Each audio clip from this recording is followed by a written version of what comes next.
আসসালামু আলাইকুম, কেমন আছেন সবাই? আমরা আলহামদুলিল্লাহ খুবই ভালো আছি। ইউকেতে ওয়েদার দেখেই বুঝতে পারছেন যে আমরা আসলে কেমন আছি। কি সুন্দর ওয়েদার যাচ্ছে কতদিন ধরে, আকাশটা একদম নীল, সেই সাথে রোদ, মানে বাংলাদেশের মতো চকচকে ঝকঝকে রোদ দেখেন, মানে এত সুন্দর ওয়েদার যাচ্ছে ইউকেতে। বাট ইদানিং অনেক কম ব্লগ করতেছি, এখন আবার চেষ্টা করব ইনশাল্লাহ। রেগুলার হওয়ার পরীক্ষা চলতেছে, সো পরীক্ষাটা শেষ হলে ইনশাল্লাহ আবার রেগুলার ব্লগ দিতে চেষ্টা করব। এই যে দেখেন চকচকা ঝকঝকা। এই দেশে তো মানে গরমে মানুষ বেশি অভ্যস্ত না, এই জন্য মানে অল্প গরমে একদম বেশি অস্থির হয়ে যায়। এই গরমে দেখা যায় এই দেশের মানুষ বেশি অস্থির অবস্থায় থাকে। বাট আমরা তো ভালোই আছি আলহামদুলিল্লাহ, আর আমাদের কাছেও গরম লাগে, বাট অসহ্য গরম না আর কি, সহ্য করা যায় এরকম।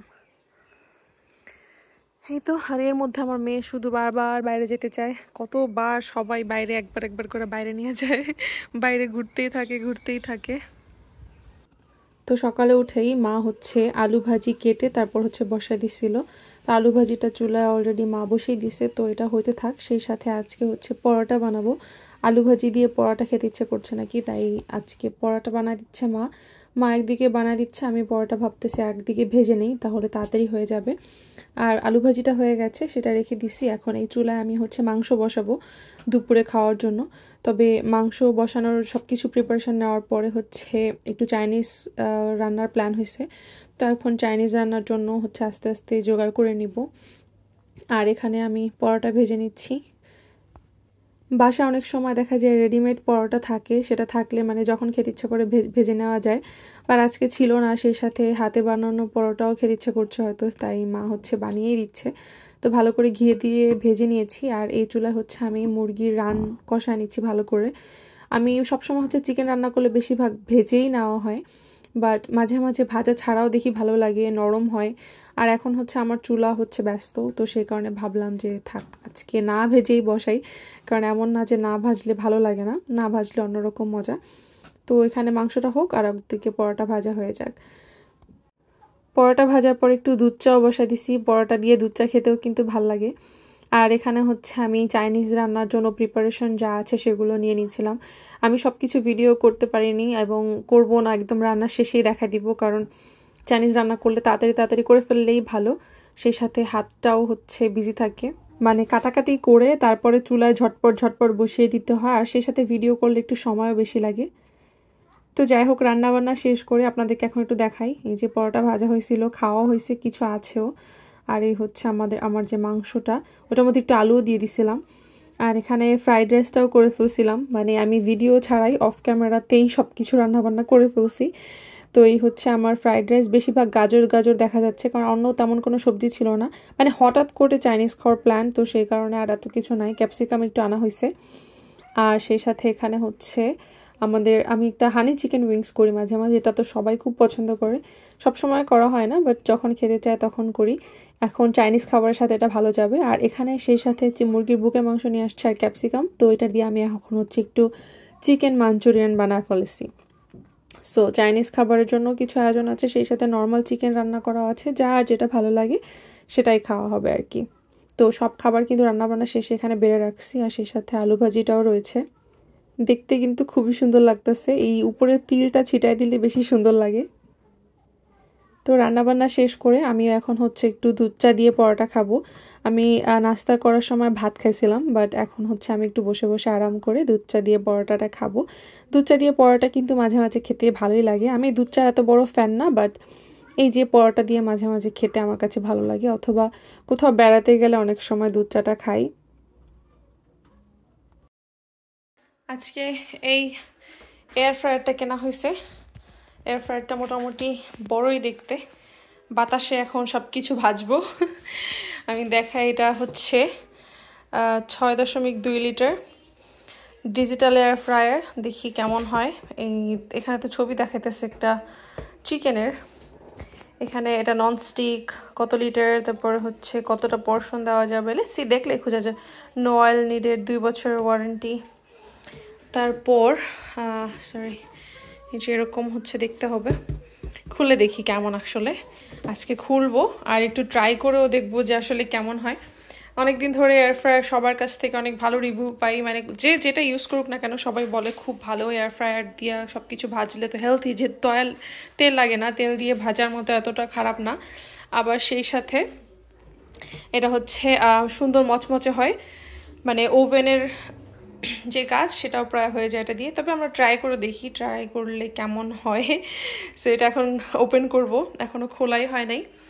দেখি এটা খুলে তারপর হচ্ছে আপনাদের সাথে শেয়ার করব আসলে এটা কেমন, প্রথমবার ট্রাই করে কি মনে হলো। সমস্যা নাই, যদি মানে কোনোভাবে পছন্দ না হয় তাহলে এটা ফেরত দেওয়া যায় আর কি।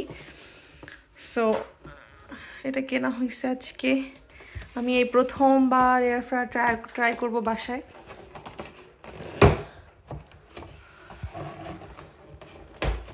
এটা হচ্ছে রিসিট, এটা রেখে দিতে হবে যেহেতু 2 বছরের ওয়ারেন্টি আছে, কোনো সমস্যা হলে আবার নিয়ে গেলে তখন কিন্তু আবার ফেরত নেবে।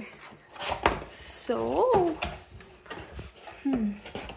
এটা হচ্ছে গাইড বই দিয়ে দিছে, দেখবো নি কীভাবে করতে হয়, এটা দেখেই করতে হবে। আর মেশিনটা এত ওজন, মনে হচ্ছে বড়, মোটামুটি একটু বড় দেখেই কিনতে চাইছি আর কি, বড় দেখে পছন্দ হয়েছে। অনেক দিন ধরে ভাবতেছি কিনবো, মানে চোখ রাখতেছি, দোকানে গেলে একটু খেয়াল করি যে আছে কিনা এয়ার ফ্রায়ার কেমন। সো আজকে একটু কম প্রাইসে পেলাম, সেজন্য হচ্ছে নিয়ে নিছি। মাঝে মাঝে অফার থাকে, এবার মাঝে মাঝে হচ্ছে হঠাৎ করে উঠায় এক একটা জিনিস। উল্টা ছিল মনে হয়, বাক্সটা দেখে কিন্তু মনে হচ্ছে ঠিক মতোই রাখছি, উপরে নিচে প্রোটেকশন দিয়ে রাখছে।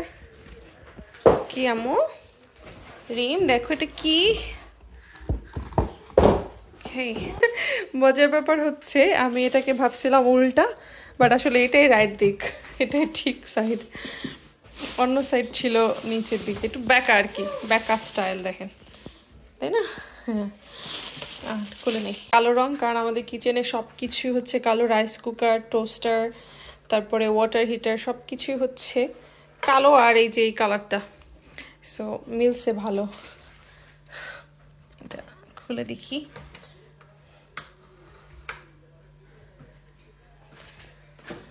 ওকে, আম্মু টান দিও না কিন্তু, দেখি কিভাবে খোলে, আমি একটু পরে নিই।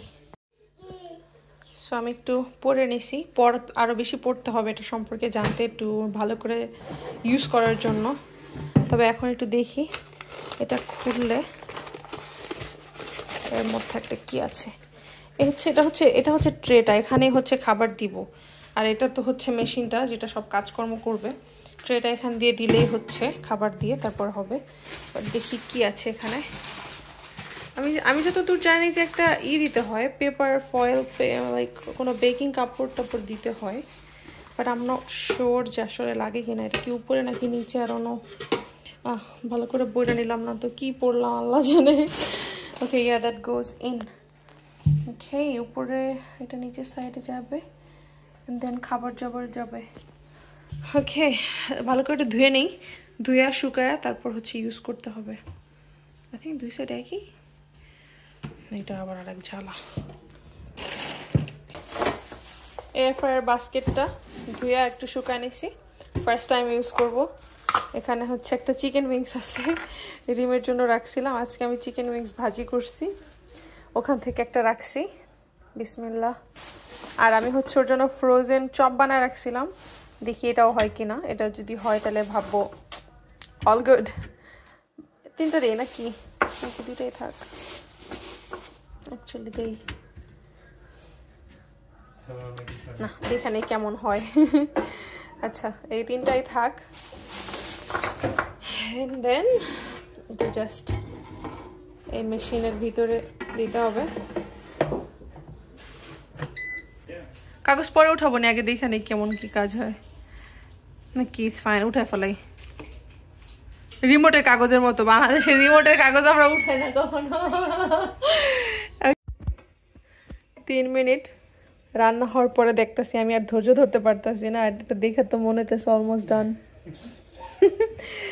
উল্টাই দিতে হয় না, মনে হয় না, এত কিছু তো বলে নাই, এটা জাস্ট খুললেই হয়।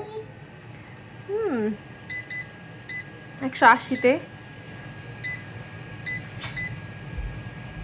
6 মিনিট। এই যে কুকিং এখন হচ্ছে কত মিনিট, 9 মিনিট হয়েছে সব মিলা। চপটা একটু বেশি ভাজা হয়ে গেছে মনে হইতেছে। দুটা রোল দিয়ে দিছিলাম মাঝখানে, আমি চেক করে এখন দেখি কেমন হয়েছে। রোল দুটো মনে হয় একটু হবে, একটু পরে দিছি তো। আমো ধরো একটু বের করে দেখি। মাংসটা নামা রাখছি, এখন ওই যে রোল সাথে আর কয়েকটা চিপস দিয়ে দিছি। এটাকে এখন 5-6 মিনিটের মতো আবার রাখি, দেখি কি হয়।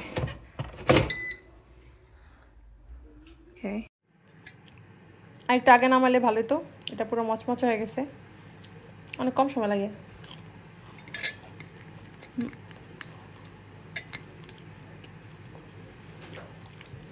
আই থিঙ্ক 7 মিনিট দিলে ভালোই তো।